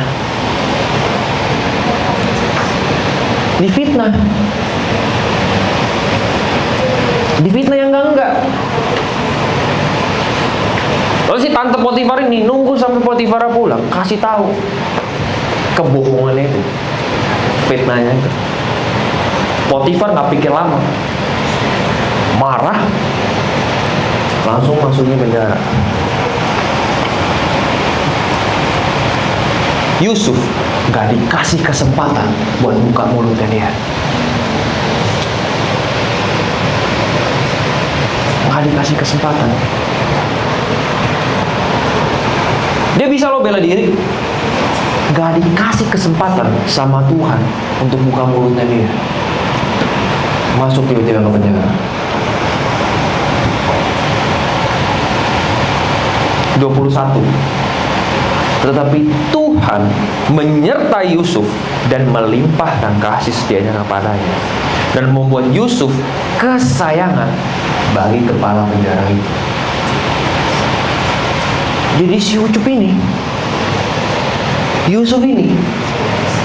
saking benarnya hidupnya, dia mau ditaruh dari yang rumah paling tinggi sampai masuk yang paling dalam, selalu menjadi orang kesayangan.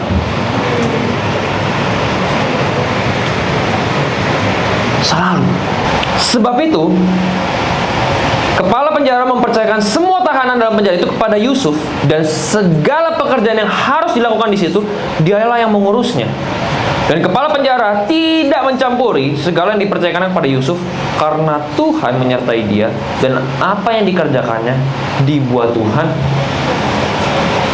berhasil. So, walaupun hidupnya difitnah sebegitunya sama majikannya dia, dia masuk ke dalam penjara, dia tetap setia sama kebenaran yang dia tahu di mana. Saya nggak tahu kenapa saya difitnah, saya nggak tahu kenapa tante itu jahatin saya sampai saya masuk dalam penjara, tapi yang saya tahu, saya lakukan. Dia lakukan dari tahu yang dia mengerti. Dia setia terus, dan Tuhan ungkapin dia. Dan Alkitab katakan Tuhan menyertai dia, dan apa yang dikerjakannya dibuat Tuhan berhasil, sampai orang sekitarnya bisa lihat. Tadi dia kerja di rumah Potifar nggak perlu ngapa-ngapain, dikerjain semua. Sekarang jadi dalam penjara, kepala penjara nggak perlu ngapa-ngapain, dia kerjain semua. Ini orang rajin nggak? Rajin. Dia ngerti kebenaran firman Tuhan. Dia ngerti dia harus lakukan itu, bukan buat siapa, dia lakukan buat Tuhan. Walaupun dia nggak ngerti kenapa dia dalam kondisi itu, dia setia aja sama yang dia tahu kebenarannya apa, dia lakukan. Kenapa Yusuf mau aja disuruh kerja ini dan itu? Karena dari rumahnya, bapaknya suruh apa dia lakukan. Yusuf, Yerusalem udah menang, makanya dia ke Yudea, dia ke Samaria, bisa jadi. Udah biasa di rumahnya, lakukan apa bapaknya suruh. Ketemu Potifar suruh apa, lakukan. Dalam penjara, kepala penjara, apa yang kepala penjara suruh lakukan. Semua yang dilakukan Tuhan ungkapin dan buat dia berhasil.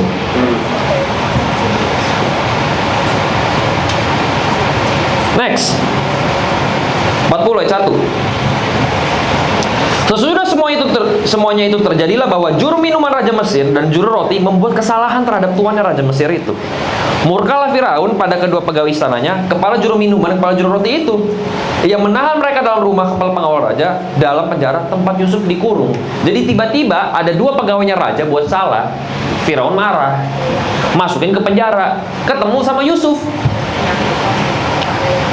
Kepala pengawal raja mendapatkan Yusuf bersama-sama dengan mereka untuk melayani mereka. Demikianlah mereka ditahan beberapa waktu lamanya.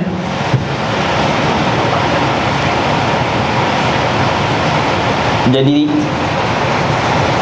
apa kalau sebutan di penjara? Kan kalau roommate dia apa ini? What's the word?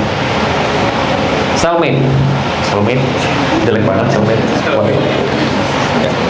Jadi berteman. Kan dikurung satu tempat kan, bareng mereka. Ya. Kita move on ke ayat 6. Ketika pada waktu pagi Yusuf datang pada mereka, segera dilihatnya bahwa mereka bersusah hati. Lalu ia bertanya kepada pegawai-pegawai istana Firaun yang ditahan bersama-sama dengan dia dalam rumah tuannya itu, "Mengapa hari ini mukamu semuram itu?" Jawab mereka kepadanya, "Kami bermimpi, tapi tidak ada orang yang dapat mengartikannya." Lalu kata Yusuf pada mereka, "Bukankah Allah yang menerangkan arti mimpi? Ceritakanlah kiranya mimpimu itu kepadaku." Kemudian juru minuman itu menceritakan mimpinya pada Yusuf. Katanya, "Dalam mimpiku itu tampak ada pohon anggur di depanku. Pohon anggur itu ada 3 carangan, dan baru saja pohon itu bertunas, bunganya sudah keluar dan tanda-tandanya penuh buah. Tanda-tandanya penuh buah anggur yang ranum. Dan di tanganku ada piala Firaun. Buah anggur itu kuambil, lalu kuperas ke dalam piala Firaun. Kemudian kusampaikan piala itu ke tangan Firaun." Kata Yusuf kepadanya, "Beginilah arti mimpi itu. Ketiga carang itu artinya 3 hari. Dalam 3 hari ini, Firaun akan meninggikan engkau dan mengembalikan engkau ke dalam pangkatmu yang dahulu, dan engkau akan menyampaikan pialamu ke tangan Firaun seperti dahulu kala, ketika engkau menjadi juru minumannya. Tetapi ingatlah kepadaku apabila keadaanmu telah baik nanti. Tunjukkanlah terima kasihmu kepadaku dengan menceritakan hal ihwalku pada Firaun, dan tolonglah keluarkan aku dari rumah ini. Sebab aku diculik begitu saja dari negeri orang Ibrani, dan di sini pun aku tidak pernah melakukan apa-apa yang menyebabkan aku layak dimasukkan ke dalam liang tutupan ini. Setelah dilihat oleh para juru roti betapa baik arti mimpi itu, berkatalah ia kepadanya, "Aku pun bermimpi juga. Tampak aku menjunjung 3 bakul berisi penganan. Dalam bakul atas ada berbagai-bagai makanan untuk Firaun, buatan juru roti. Tapi burung-burung memakannya dari dalam bakul yang ada di atas kepalaku." Yusuf menjawab, "Beginilah arti mimpi itu. Ketiga bakul itu artinya 3 hari. Dalam 3 hari ini, Firaun akan meninggikan engkau tinggi ke atas dan menggantung engkau pada sebuah tiang, dan burung-burung akan memakan dagingmu dari tubuhmu." Dan terjadilah pada hari ketiga, hari kelahiran Firaun. Maka Firaun mengadakan perjamuan untuk semua pegawainya. Ia meninggikan kepala juru minuman dan kepala juru roti itu di tengah-tengah para pegawainya. Kepala juru minuman itu dikembalikannya ke dalam jabatannya, sehingga yang menyampaikan pula piala ke tangan Firaun. Tapi kepala juru roti itu digantungnya seperti yang ditampilkan Yusuf pada mereka. Tapi Yusuf tidaklah diingat oleh kepala juru minuman itu, melainkan dilupakannya. Jadi Yusuf dalam penjara, dia udah jadi kepala lagi, ketemu sama juru anggur, juru minuman, juru roti. Terus mereka bermimpi, dia tafsirin mimpinya. Dia bantu mereka. Mereka lagi bersusah hati, dia bantu artinya. Dan dia sampaikan apa adanya. Jadi Yusuf di dalam penjara pun dia masih bisa tafsirin mimpi. Nah, Tuhan masih ngurapin dia. Jadi dari sini kita tahu hidupnya benar.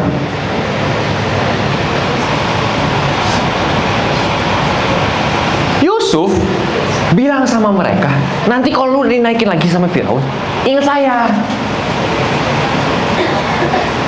Karena saya ini yang diperlakukan tidak adil. Ingat saya ya." Oke. Naik. Dan benar, satu balik ke pangkatnya, satu mati. Tapi juru minumannya lupa.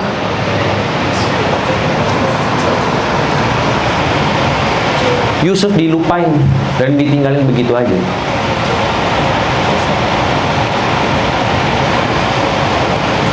Next.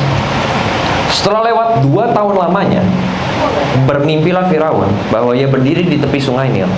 Tampaklah dari sungai Nil itu keluar 7 ekor lembu yang indah bangunnya dan gemuk badannya, lalu makan rumput yang di tepi sungai itu. Kemudian tampaklah juga 7 ekor lembu yang lain yang keluar dari dalam sungai Nil itu, buruk bangunnya dan kurus badannya, lalu berdiri di samping lembu-lembu yang tadi di tepi sungai itu. Lembu-lembu yang buruk bangunnya dan kurus badannya itu memakan ke-7 ekor lembu yang indah bangunnya dan gemuk itu, lalu terjagalah Firaun. Setelah itu, tertidurlah pula ia dan bermimpi kedua kalinya. Tampak timbul dari satu tangkai 7 bulir gandum yang bernas dan baik. Tapi kemudian tampaklah juga tumbuh 7 bulir gandum yang kurus dan layu oleh angin timur. Bulir yang kurus itu menelan ke-7 bulir yang bernas dan berisi tadi. Lalu terjagalah Firaun, agaknya ia bermimpi. Pada waktu pagi gelisahlah hatinya, lalu disuruhnya memanggil semua ahli dan semua orang berilmu di Mesir. Firaun menceritakan mimpinya kepada mereka, tetapi seorang pun tidak ada yang dapat mengartikan kepadanya. Lalu berkatalah kepada juru minuman dari Firaun, "Hari ini aku merasa perlu menyebutkan kesalahanku yang dahulu. Waktu itu tuanku Firaun murka kepada pegawai-pegawainya dan menahan aku di dalam rumah pengelola istana bersatu dengan kepala penjuru roti. Pada satu malam juga kami bermimpi, aku dan kepala juru roti itu masing-masing mempunyai mimpi dengan artinya sendiri. Bersama-sama dengan kami ada di sana seorang muda Ibrani, hamba kepala pengelola istana itu. Kami menceritakan mimpi kami kepadanya, lalu diartikannya kepada kami mimpi masing-masing. Dan seperti yang diartikannya itu kepada kami, demikianlah pula terjadi. Aku dikembalikan ke dalam pangkatku dan kepala juru roti itu digantung." Kemudian Firaun menyuruh memanggil Yusuf. Segeralah ia dikeluarkan dari tutupan, ia bercukur dan berganti pakaian, lalu pergi menghadap Firaun. Jadi setelah sekian lama, juru minum ini baru ingat sama si Yusuf. Waktu akhirnya setelah 2 tahun kejadian dia diangkat, Firaun akhirnya bermimpi dan gak ada yang bisa artiin. Yusuf akhirnya dipanggil, jadi dipersiapkan untuk hadap raja. 15. Berkatalah Firaun pada Yusuf, "Aku telah bermimpi dan seorang pun tidak ada yang dapat mengartikannya. Tetapi telah aku dengar tentang engkau, hanya dengar mimpi saja engkau dapat mengartikannya." Yusuf menjawab Firaun, "Bukan sekali-kali aku, melainkan Allah juga yang akan memberitakan kesejahteraan kepada tuanku Firaun." Lalu berkatalah Firaun pada Yusuf, dalam mimpiku itu, aku berdiri di tepi sungai Nil, lalu tampaklah dari sungai Nil itu keluar 7 ekor lembu yang gemuk badannya dan indah bentuknya, dan makan rumput di tepi sungai itu. Tapi kemudian tampaklah juga keluar ke-7 ekor lembu yang lain, kulit pemalu tulang, sangat buruk bangunan yang kurus badannya, tidak pernah kulihat yang seburuk itu di seluruh tanah Mesir. Lembu yang kurus dan buruk itu memakan ke-7 ekor lembu gemuk yang mula-mula. Lembu-lembu ini masuk ke dalam perutnya, tapi walaupun telah masuk ke dalam perutnya, tidak kelihatan sedikit pun tandanya. Bangunnya tetap sama, buruklah seperti semula. Lalu terjagalah aku. Selanjutnya dalam mimpiku itu kulihat timbul dari satu tangkai 7 bulir gandum yang berisi dan baik. Tapi kemudian tampaknya juga tumbuh 7 bulir yang kering, kurus dan layu oleh angin timur. Bulir yang kurus itu memakan ke-7 bulir yang baik tadi. Telah kuceritakan hal ini kepada semua ahli, tapi seorang pun tidak ada yang dapat menerangkannya kepadaku. Lalu kata Yusuf pada Firaun, kedua mimpi tuanku Firaun itu sama. Allah telah memberitahukan kepada tuanku Firaun apa yang hendak dilakukannya. Ke-7 ekor lembu yang baik itu ialah 7 tahun, dan ke-7 bulir gandum yang baik itu ialah 7 tahun juga. Kedua mimpi itu sama. Ke-7 ekor lembu yang kurus dan buruk dan keluar kemudian, maksudnya 7 tahun. Demikian pula ke-7 bulir gandum yang hampa dan layu oleh angin timur. Maksudnya akan ada 7 tahun kelaparan. Inilah maksud perkataanku ketika aku berkata kepada tuanku, Allah telah memperlihatkan kepada tuanku Firaun apa yang hendak dilakukannya. Ketahuilah tuanku, akan datang 7 tahun kelimpahan di seluruh tanah Mesir. Kemudian akan timbul 7 tahun kelaparan, maka akan dilupakan segala kelimpahan itu di tanah Mesir, karena kelaparan itu mengurus keringkan negeri ini. Sesudah itu akan tidak kelihatan lagi bekas-bekas kelimpahan di negeri ini karena kelaparan itu, sebab sangat hebat kelaparan itu. Sampai 2 kali mimpi itu diulangi bagiku Tuan Firaun, berarti hal itu telah ditetapkan oleh Allah dan Allah segera melakukannya. Oleh sebab itu, baiklah tuanku Firaun mencari seorang yang berakal budi dan bijaksana dan mengangkatnya menjadi kuasa atas tanah Mesir. Baiklah juga tuanku Firaun berbuat begini, yakni menambahkan penilik-penilik atas negeri ini, dan dalam ke-7 tahun kelimpahan itu memungut 1/5 dari hasil tanah Mesir. Mereka harus mengumpulkan segala bahan makanan dalam tahun-tahun yang baik yang akan datang ini, dan dibawa kuasa tuanku Firaun menimbun gandum di kota sebagai bahan makanan serta menyimpannya. Demikianlah segala bahan makanan itu menjadi persediaan untuk negeri ini dalam ke-7 tahun kelaparan yang akan terjadi di tanah Mesir, supaya negeri ini jangan binasa karena kelaparan. Jadi Yusuf artiin semua mimpinya Firaun tadi, satu persatu dijelasin artinya apa. Dan dia ngomong jelas di awal, bukan saya yang tafsirin, Tuhan Allah yang bantu tafsirin. Oh, dikasih tahu mimpinya, dikasih tahu akan ada 7 tahun kemakmuran dan 7 tahun kelaparan. Tapi Yusuf nggak berhenti sampai situ saja. Dia kasih solusinya sama Firaun. Jadi dikasih tahu, demikianlah Tuhan akan perbuat sama Mesir. 7 tahun kelimpahan dan 7 tahun kelaparan. Tapi supaya ini nggak terjadi, supaya ini nanti nggak, Mesir nggak hilang, Tuhanku pilih satu orang buat atur semuanya itu, yang menurut Tuhanku baik.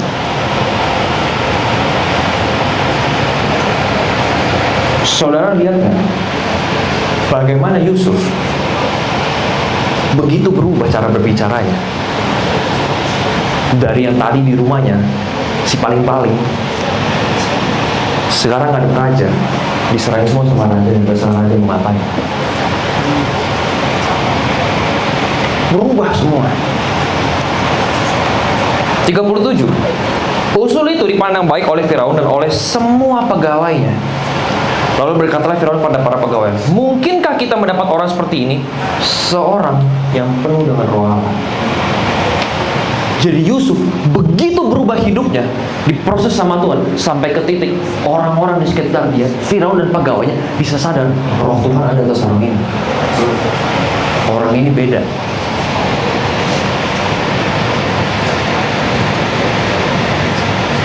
So you see, ketika panggilan yang kamu terima di dalam Tuhan begitu besar, begitu luar biasa, dan ketika kamu belajar mau setia, mau diproses sama Tuhan, kamu nggak perlu keluar-keluar bilang panggilan saya hebat. Orang pun bisa lihat dan bisa rasakan. orang pun bisa lihat dan rasakan urapan Tuhan dalam hidupmu. Orang pun bisa rasakan hidupmu berbeda dari orang lain. Karena Tuhannya jadi real. Sampai ke titik, saya nggak perlu bicara tentang Tuhan. Orang lihat hidup saya pun tahu. Kata Firaun kepada Yusuf 39, oleh karena Allah telah memberitahukan semua ini kepadamu, tidaklah ada orang yang demikian berakal budi dan bijaksana seperti engkau. Engkaulah akan menjadi kuasa atas istanaku, dan kepada perintahmu seluruh rakyat akan taat. Hanya tahta inilah kelebihanku daripadamu. Selanjutnya Firaun berkata pada Yusuf, dengan ini aku melantik engkau menjadi kuasa atas seluruh tanah Mesir. Sesudah itu Firaun menanggalkan cincin materai dari jarinya dan mengenakannya pada jari Yusuf. Dipakaikannya kepada Yusuf pakaian daripada kain halus dan digantungkannya kalung emas pada lehernya. Lalu Firaun menyuruh menaikkan Yusuf dalam kereta yang kedua. Berseluruh orang di hadapan Yusuf, hormat! Demikianlah Yusuf dilantik oleh Firaun menjadi kuasa atas seluruh tanah Mesir. Berkatalah Firaun pada Yusuf, akulah Firaun, tapi dengan tidak setaumu seorang pun tidak boleh bergerak di seluruh tanah Mesir. Lalu Firaun menamai Yusuf Zafnet Paeneah, serta memberikan Asnat anak Potifera imam di On kepadanya menjadi istrinya. Demikianlah Yusuf muncul sebagai kuasa atas seluruh tanah Mesir. Ayat 46 ini saya mau saudara perhatikan. Yusuf berumur 30 tahun ketika ia menghadap Firaun, raja Mesir itu. Maka pergilah Yusuf daripada Firaun, lalu dikelilinginya seluruh tanah Mesir. And then if you go on, saudara lihat bagaimana Yusuf selamatin tanah Mesir dan bangsa-bangsa di sekitar.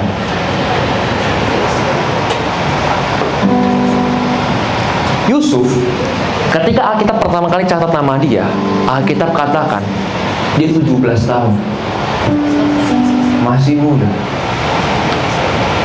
nggak berhikmah. Ketika dia hadap Firaun, Yusuf berumur 30 tahun ketika ia menghadap Firaun, raja Mesir itu.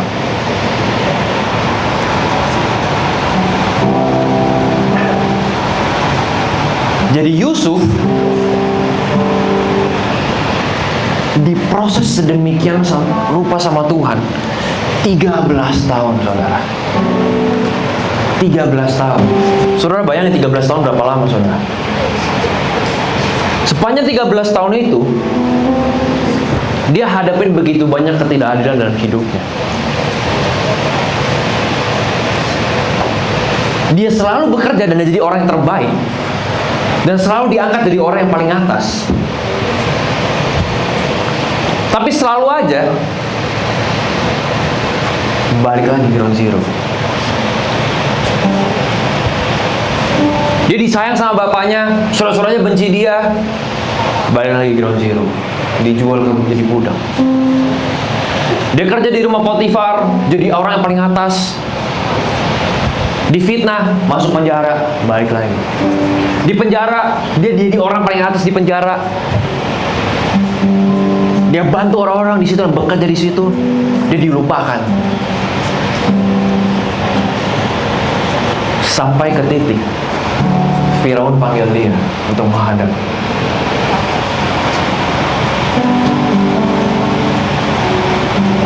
Saudara perhatiin deh, bagaimana dalam fase hidupnya Yusuf selama 13 tahun ini, urapan Tuhan gak pernah pergi dari hidupnya. Berarti ini orang begitu setia. Walaupun banyak ketidakadilan, banyak hal dia tidak mengerti kenapa terjadi sama hidupnya, dia gak tinggalin Tuhan. Dia jalan terus.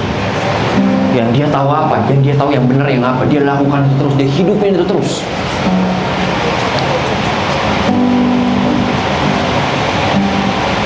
Sampai ke titik when the time come, Yusuf dipanggil menghadap Firaun, orang nomor 1 di Mesir. Dia sampaikan arti mimpinya. Semua orang terkagum. Firaun, pegawai-pegawai, semua bisa lihat ini orang dirapi Tuhan. Lalu Firaun kasih cincinnya, kalungnya, semua dikasih. Lalu dia bilang, kamu sama saya ada bedanya. Yang beda kamu sama saya cuma tahta ini.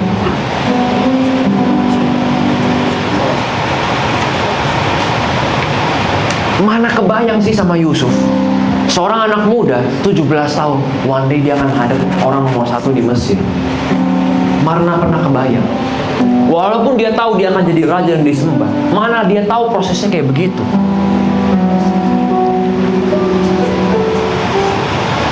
So dalam hidupmu, terlepas kamu tahu panggilan Tuhan atau kamu nggak tahu panggilan Tuhan, it's not about knowing or not knowing your calling in God. Sering sekali ketika kita diproses sama Tuhan, kita pikirkan kapan sih saya sampainya? Kapan nih waktunya saya? It's time for me to rest and shine. Kok kayak saya diproses terus ya? Saya kena terus ya? Karakter saya kena terus, sikap hati saya kena terus, ini saya kena terus, itu saya. Kayaknya saya lakukan udah semuanya benar, tapi ada aja terus yang disalahin. Saya diperlakukan tidak adil, saya difitnah dan lain-lain. Mana Tuhan? Yusuf diproses sedemikian rupa sama Tuhan 13 tahun. Saudara bayangin betapa lama dan panjangnya itu.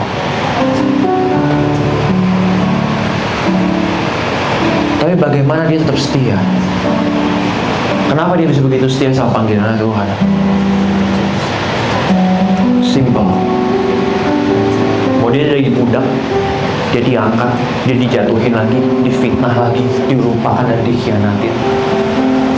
Semua itu gak merubah pengertian dia akan panggilannya sama Tuhan. Gak merubah kebenaran yang diterima dari Tuhan. Dan Yesus tahu dia harus lewatin itu dan diproses. Kalau dia gak pernah mau diproses sama Tuhan, dia gak akan pernah siap hadap Firaun, orang nomor 1.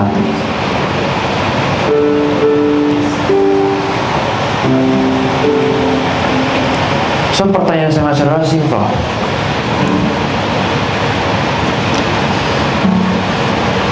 Siapa yang mau mengenal panggilan hidup saudara dalam Tuhan? Kalau saudara mau mengenal panggilan hidup saudara dalam Tuhan,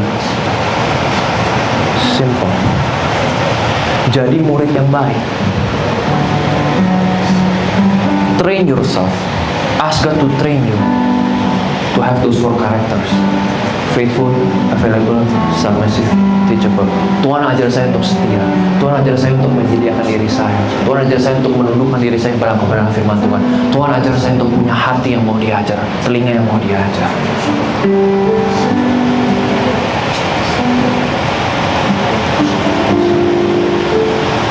The problem with us is, sering sekali ketika kita nggak ngerti panggilan Tuhan apa dalam hidup kita, kita meremehkan panggilan Tuhan. Masa sih Tuhan bisa panggil saya buat menghadap raja-raja?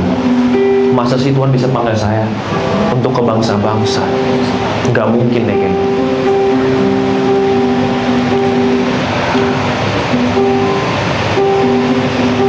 Kalau saudara tahu Dia yang panggil saudara dan pilih saudara, Dia yang bertanggung jawab atas hidup saudara, kenapa kita nggak sama-sama belajar serahkan hidup kita, ikut tuntunannya Dia, ikutin prosesnya Dia, nggak peduli berapa lama, berapa panjang.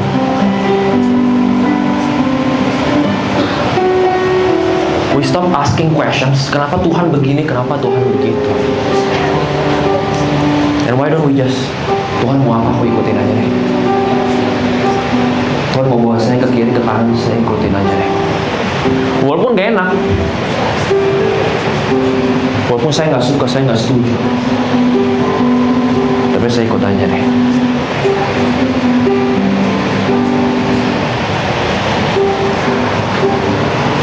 Pertanyaan saya simpel. Seberapa jauh hidupmu mau dipakai Tuhan?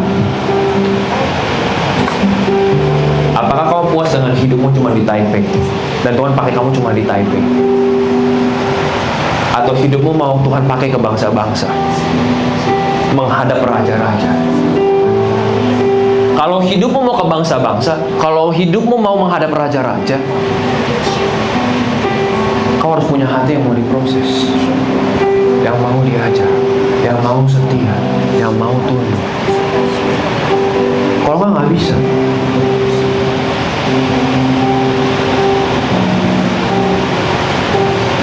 So my question to you today is, apakah kau mau menjadikan hidupmu dipakai oleh Tuhan? And my second question is, seberapa jauh engkau bermimpi Tuhan untuk pakai hidupmu? Seberapa jauh? Seberapa jauh? Yusuf gak pernah kepikiran one day he'll face number one man in Egypt. Tempat dia dibuang, tempat dia ditinggalkan, tempat dia dikhianati. Never.